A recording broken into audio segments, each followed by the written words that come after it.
Good afternoon friends. তো আজ আমি আমার বাবার বাড়ি যাচ্ছি না কন্যাশ্রান্তি। তোমরা কেউ শুনেছো নাকি জানি না, অনেকেই চিনতে পারে না। তো দেখো চারিদিকে আমরা বেরিয়ে গেছি, রাস্তা কেমন সবুজ না, বর্ষাকালে এমনিতেই চারিদিকে সবুজ সবুজ একদম প্রাণবন্ত হয়ে যায়। তো আমার বাবার বাড়ি যাওয়ার জন্য একটা নদী পেরোতে হয়, অজয় নদী। তোমরা অনেকেই শুনে থাকবে, নামটার নাম বীরভূমের।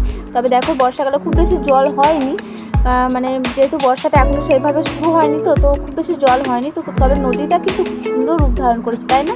এমনিতেই বর্ষাকালে খুব ভালো লাগে। তো ব্রিজ এখনও তৈরি হয়নি, তবে ব্রিজটা হয়ে গেলে না আমাদের অনেকের খুব সুবিধা হবে, জানো। তো আমাদের এই পাশের ব্রিজটাই আছে। তো আমরা আপাতত টোটো বাইক এদিকে যাই, মেন রোড আছে। তো যাই হোক, আমরা চলে যাচ্ছি।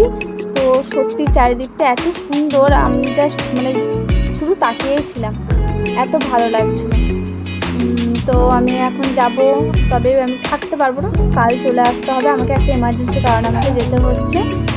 দেখো একটা পাশে নৌকা বাঁধা আছে না, কিন্তু নৌকাটা এখন যায়নি। তো আমি প্রায় চলে এসেছি। এরপর আমরা একটু ফটোশ্যুট করে নিলাম ওখানে, যেহেতু ফটোশ্যুট তো করতেই হবে নদীর ধার, তাই না? তারপর এত সুন্দর জায়গা, তারপর